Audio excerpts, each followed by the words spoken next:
President and my colleagues, this is an interim report of the Ad hoc Committee on Crude Oil Theft on the investigation of the incessant and nefarious acts of crude oil theft in the Niger Delta and its actors. Mr. President, this is actually a voluminous report running into several pages, almost 40 pages. So I am proposing to simply go to the recommendations. I know how brisk you are. I know that normally you don't waste time on reports. So may I seek your indulgence to go straight to the recommendations? That's very good. You may wish to go ahead. Thank you, Mr. President. The committee, after exhaustive deliberation and review of its findings, recommended as follows. 1, that the federal government should mandate... That's page 32, distinguished senators. Page 32. Am I right? Thank you. That the federal government should mandate the Nigerian Upstream Petroleum Regulatory Commission, NUPRC, to strictly enforce internationally acceptable crude oil measurement standards at all production sites and export terminals, or restore back to the Weights and Measures Department of the Federal Ministry of Industry, Trade and Investment to the upstream sector and empower it to acquire and use state-of-the-art measuring equipment at all production sites and export terminals.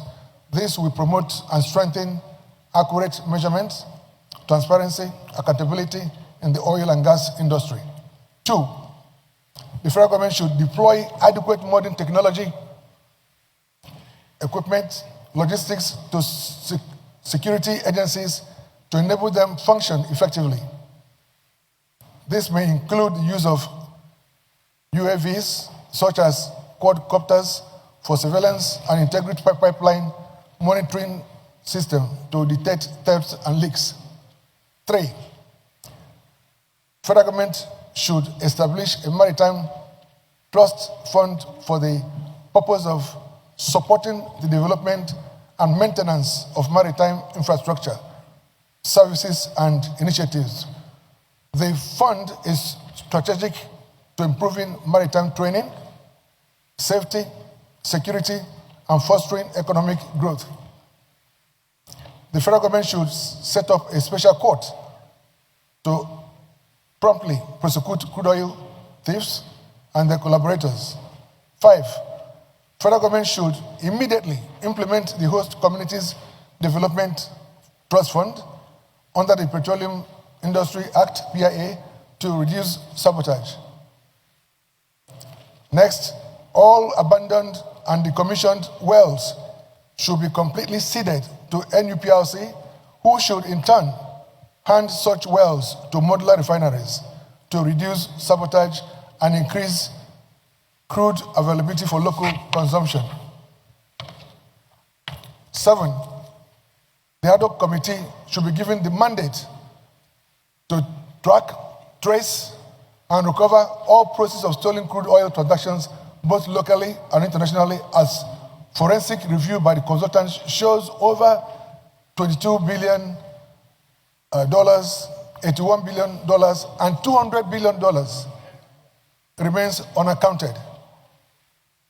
Conclusion: the committee appreciates the Senate leadership and the entire Senate for the opportunity to serve in this regard. It is the sincere hope of the committee that the recommendations will be strongly implemented to serve as deterrent for future theft of the nation's crude oil and help recover stolen crude funds. Thank you, Mr. President. Acting Chief Whip. Thank you. I partook in this crude oil theft work that we did. It took us it took us several weeks to do this job. And we traveled far and wide.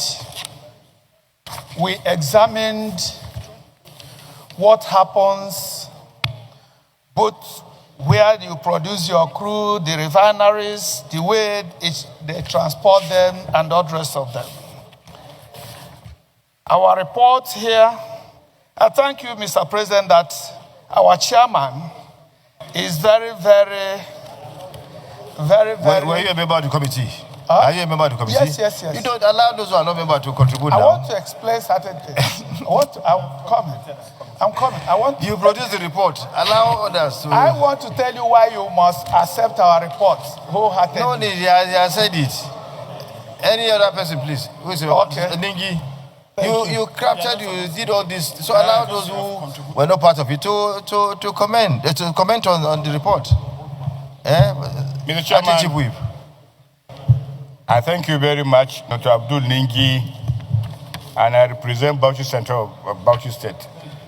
First of all, let me say this is a very detailed report, but this is a report that we should take our time, look at it, look at the findings. In view of the findings, whether or not the recommendation tallies with the findings. You look at page 30, foreign recovery, and it goes, analysis of document by A.G. Abonyema, a consultant to the committee, revealed a total shortfall of $81 billion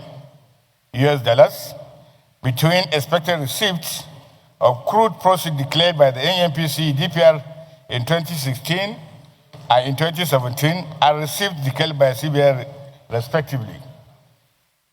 Also based on interim investigation of crude sales from 2015 to date, other investigation by the international consultant in the United Kingdom and Canada, the committee projects the discovery of 200 billion of unaccounted crude oil sales proceeds, which require further investigation and recovery. So if you add this 200 billion plus 81 billion, it means there is a gap of 281 billion. But towards the end of the recommendation of the committee, this is where my problem lies. 7, the ADO committee should be given the mandate to track, trace, and recover all proceeds of stolen crude oil transactions, both locally, internationally, as forensic review by the consultant. That is my problem. My problem is that we are a parliament. You can only track, trace, and report. Track, trace, and report. Nowhere in this constitution, no decided rules have given us a legitimate mandate to recover. So what I think we should do, the committee should know, they should give us specified losses, locations, and then report to the Senate. And then the Senate, in its conclusion, will now say, this is channel to either EFCC, ICPC, for pursuing their legitimate action. Because to recover is a very big something that is not within the purview of the parliament. All of us is, all we do is to find, you can track, yes, you can trace, but to recover, that is not our job. That is the point I'm trying to make, Mr. President. And lastly, when this ADO committee was given, even though this is an interim report, I think they should go ahead and trace and track and report. Thank you. Former Chairman, Committee on Finance, and current Chairman, Senate Committee on Appropriation. Have you seen, did you look at recommendation 6?